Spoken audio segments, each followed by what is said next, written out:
नमस्कार प्रेक्षकांनो, माऊली न्यूज मीडियामध्ये आपले सर्वांचं स्वागत करतो। सध्या पाहतो की जिल्हा परिषद स्थानिक स्वराज्य संस्थांच्या निवडणुकांचं बिगुल वाजलं आणि भावी जिल्हा परिषद सदस्य, भावी पंचायत समिती सदस्य आता तयारीला लागलेले आपल्याला पाहायला मिळतात। कारण की त्यांनी जर पाहिलं तर प्रत्येक गावामध्ये गावनिहाय दौरा करताना पाहायला मिळते, तेथे अडीअडचणी सुद्धा जाणून घेण्याचा प्रयत्न करत आहेत। विकास कामं कशा प्रकारचे झाले आणि ते विकास कामं कशा प्रकारचे करणार हे सुद्धा पाहणं महत्त्वाचं ठरणार आहे। परंतु आपण जर पाहिलं तर राष्ट्रवादी काँग्रेस पक्ष, शरद पवार गटाचे जे काही तयारी करत असताना संजय शिंदे आपल्याला पाहायला मिळतात। नेकनोर सर्कलमधून आपण त्यांच्याकडून जाणून घेणार आहोत नेमकं इथून पाठीमागच्या उमेदवारांनी कशा प्रकारचा विकास केला, ते कोणतं विजन घेऊन लोकांसमोर जातात हे सुद्धा पाहणं महत्त्वाचं ठरणार आहे। सर्वप्रथम माऊली न्यूजमध्ये तुमचं स्वागत आहे। सर्वप्रथम तुमचा अल्प परिचय। धन्यवाद। मी संजय ज्ञानोबा शिंदे, मी राहणार नेकनूरचाच आहे आणि या सर्कलमध्ये जे काही कामं आहेत या कामाविषयीची चांगली जाण आहे, कारण मी सामाजिक कार्यामध्ये आहे। माझं सामाजिक कार्याचं शिक्षण झालेलं आहे, त्याची पदव्युत्तर पदवी मी घेतलेली आहे आणि मागील 23 वर्षापासून समाजकार्य मी करत आहे।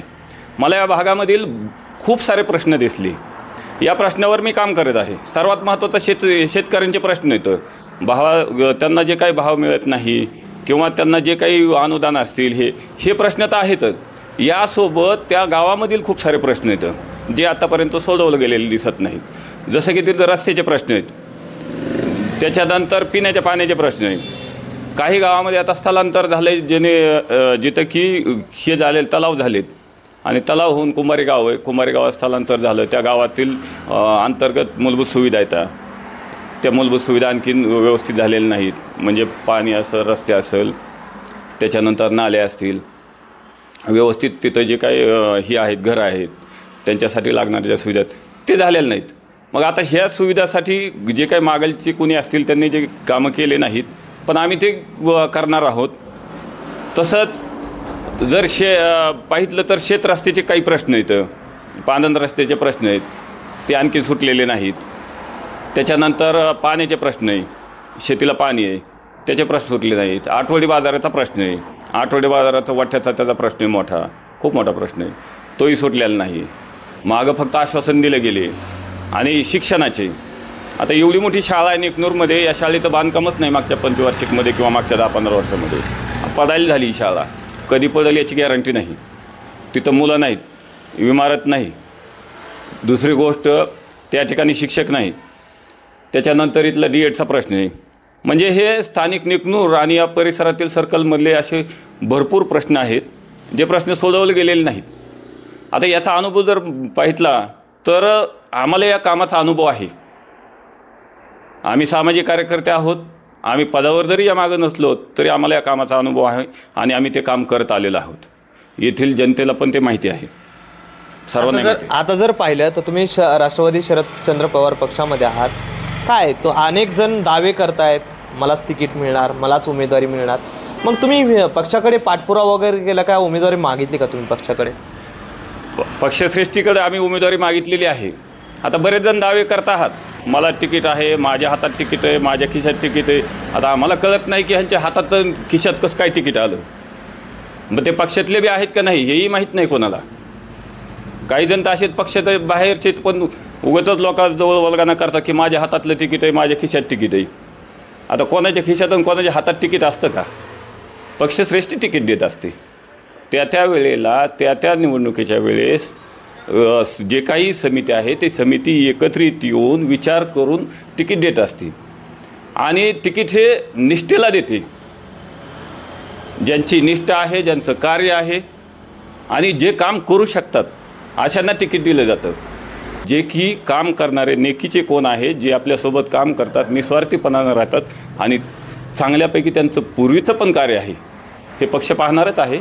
हे पाहूनच तिकीट देत असतो पक्ष कोणालाही कसंही तिकीट देणार नाही आणि आमचीही तशी मागणी आहे की आमचंही काम पहा, आम्ही जे पक्षासाठी केलेलं कार्य आहे, मागच्या निवडणुकीत जे काही आम्ही परफॉर्मन्स दिलेलं आहे हे सगळं पाहून आम्हाला तिकीट द्या आणि आम्ही तशी मागणी पण पक्षाकडे केलेली आहे। आता इथून पाठीमागच्या जर काळामध्ये जर पाहिलं तर अनेक वर्ष झालं सत्ता जे काय आता सध्या जिल्हा परिषद सदस्याची तयारी करतायत, यांच्याकडे सत्ता होती, परंतु लोकांनी विश्वास ठेवतील का, त्यांना निवडून परत देतील का लोक? हे पहा, आम्हाला जनतेने का म्हणावं की तुम्ही पुढे या. आम्ही सामाजिक कार्यामधले आहोत. जरी आम्ही पक्षाचं काम करत असलो तरी आम्ही सामाजिक कार्यातले आहोत. मग आम्हाला जनतेने का म्हणावं की तुम्ही यावेळेस पुढे या. आमचं काम पाहून म्हटले आणि त्यांनी कामच तसे चांगल्यापैकी केले नाहीत किंवा लोकांच्या अपेक्षा ज्या आहेत त्या पूर्ण झालेल्या नाहीत. नाही, याच्यामुळंच आम्हाला जनता म्हणते की तुम्ही पुढे या. आम्ही गावागावात दौरे करत असताना दौऱ्यात आम्हाला दिसतंय अपूर्ण काम आहेत आणि तिथले लोक पण सांगतात की हे काम करत नाहीत, चांगलं काम करत नाहीत, तुम्ही या, तुम्हाला आम्ही सहकार्य करू, तुम्हाला आम्ही निवडून देऊ, तुम्ही पुढं व्हा. आणि म्हणून आम्ही पुढे झालेलो आहोत. आता तुम्ही गावनिहाय दौरे करतात. गावनिहाय दौऱ्यादरम्यान कोणत्या अडीअडचणी तुम्ही मतदारांच्या जाणून घेतल्या? आम्ही गावनिहाय दौरे करत असताना मतदारांच्या स्थानिकच्या ज्या अडचणी येतात सगळ्यात महत्त्वाच्या स्थानिकच्या, त्यांचा पाण्याचा प्रश्न आहे, काही ठिकाणी रस्त्याचा प्रश्न आहे, त्याच्यानंतर काही ठिकाणी शेतकऱ्यांचा प्रश्न आहे, सर्वात मोठं शेतीचा भावांतराचा प्रश्न आहे, भावाचा. आता हा मोठा प्रश्न आहे, पीक विम्याचा मोठा प्रश्न आहे, पण सातत्याने आम्ही नेहमी काम करतो म्हणून आमच्याकडे ते प्रश्न घेऊन येतात शेतकरी. अनुदानाचे प्रश्न 2-2, 3-3 वर्षापासून अनुदान रखडलेलं, त्याच्यावर कोणी विचारच करीत नाही, कोणी बोलत नाही. आम्हाला ते बोलावं लागतं. आम्ही बोलतोच नेहमीच, आजच नाही, या पाठीमागचा जरी आमचा इतिहास काढला तरी अनुदानासाठी आम्ही आंदोलन पण केलेले आहेत. आता जर पाहिलं तर जिल्हा परिषदेची तयारी करताय, गावनिहाय दौरे करतात, शेतकऱ्यांसाठी कोणती मोठी योजना राबवणार? कारण की तुम्ही शेतकऱ्यांसाठी काम करतात, प्रत्येक वेळेस शेतकऱ्यांसाठी आंदोलनं वगैरे करतात, मोर्चे काढतात, सतत आवाज उठवतात. नेमकं शेतकऱ्यांसाठी कोणती योजना तुम्ही निवडून आल्याच्या नंतर राबवणार? आता शेतकऱ्यासाठी आम्ही पाठीमागं पाणलोट क्षेत्र विकासासाठी आम्ही प्रयत्न केला होता. इथलचे जे गावं आहेत घाटावरचे जवळपास 32 ते 35 गावांचा आम्ही पाणलोटमध्ये येण्यासाठी प्रयत्न केले होते. आता ते गाव पोखरात घेतलेले आहेत. त्याच्यापैकी आपल्या सर्कलमधले 14 गावं पोखरात घेतलेले आहेत. पोखरा योजना ही आम्ही प्रभावीपणे राबवणार आहोत. कारण पोखरा योजना ज्या स्कीम ठेवलेल्या आहेत किंवा जे काही योजना आहेत पोखरातल्या, त्या खूप चांगल्यापैकी आहेत. त्या वैयक्तिक पण आहेत, सामूहिक आहेत आणि शेतकऱ्यासाठी आहेत आणि शेतीशी पूरक व्यवसायासाठी पण आहेत. ते एकदम चांगल्यापैकी प्रभावीपणे राबवू. त्याच्यानंतर लाईटचा प्रश्न एक सोडवण्यासाठी आम्ही सातत्याने प्रयत्न करू.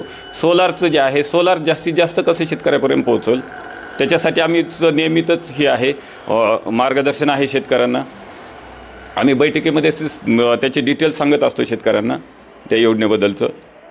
तर जास्तीत जास्त सोलार झालं तर लाईटवरचा लोड कमी होईल आणि लाईट चांगल्यापैकी सगळ्यांना व्यवस्थित मिळेल. दुसरी गोष्ट पाण्याचा प्रश्न आहे, जे की शेतीच्या पाण्याचा. यावर्षी पाऊस जास्त झाला म्हणून आपल्याला दिसतं की पाणी भरपूर आहे, पण ते टिकत नाही उन्हाळ्यामध्ये. मग त्याच्यासाठी पोखरामधनं पाणलोटाचे पण कामं होणार आहे, तर ते प्रभावीपणे राबवून घेऊ. आता जर पाहिलं तर तरुण बेरोजगाराकडे जाताना पाहायला मिळतं, बेरोजगारी वाढताना पाहायला मिळते. तरुणांसाठी काय उपक्रम राबवणार तुम्ही? तरुणासाठी सर्वात महत्त्वाचं आहे की आपला जो तरुण आहे तो स्थलांतर करतो बेरोजगारीमुळं. कारण इथं रोजगार नाही आणि शेती आहे तर शेती परवडत नाही, याच्यामुळं तो बाहेर जातो.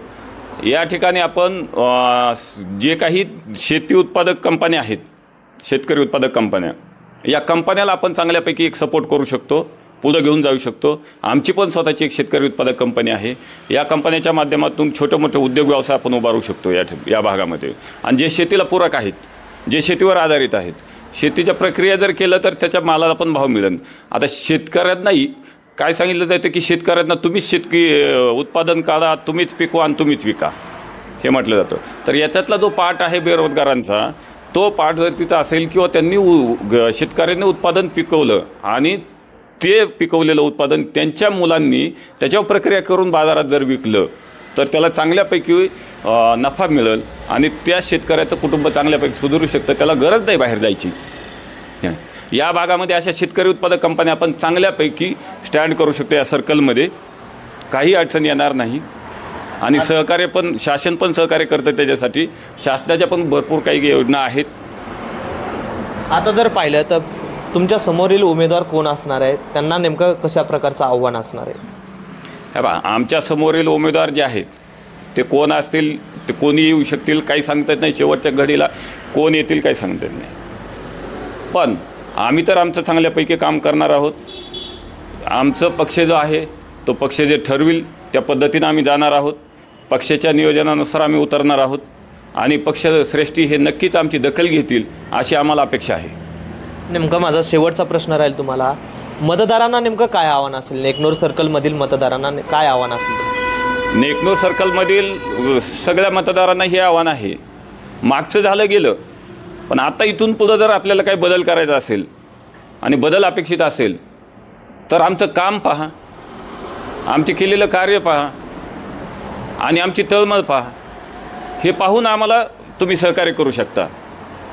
आणि जर माझ्याहीपेक्षा कोणी तुम्हाला एखादा चांगल्यापैकी आणखीन जर सहकार्य करणारा मिळत असेल आणि मला जर पक्षाने सांगितलं की यावेळेस थांबावं लागतं आहे, काय अडचण नाही. पण आमची अशी इच्छा आहे की ठीक आहे, तुम्ही आम्हाला पुढं केलं आहे तर नक्कीच आम्हाला सहकार्य करा, आमच्यासोबत राहा.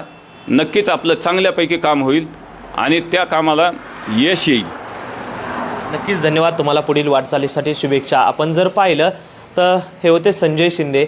शेतकऱ्यांसाठी सतत आवाज उठवत, पीक विमा असेल, अनुदान असेल, यासाठी ते सतत आवाज उठवतात. त्यांनी सांगितलं की मी निवडून आल्याच्यानंतर मी शेतकऱ्यांविषयी विविध योजना राबवणार असल्याचं सुद्धा त्यांनी सांगितलं आणि तरुणांसाठी विविध उपक्रम ते राबवणार असल्याचं सुद्धा त्यांनी आपल्याशी बोलताना सांगितलं आहे. माऊली न्यूज मीडियासाठी अभिजित पवार, बीड.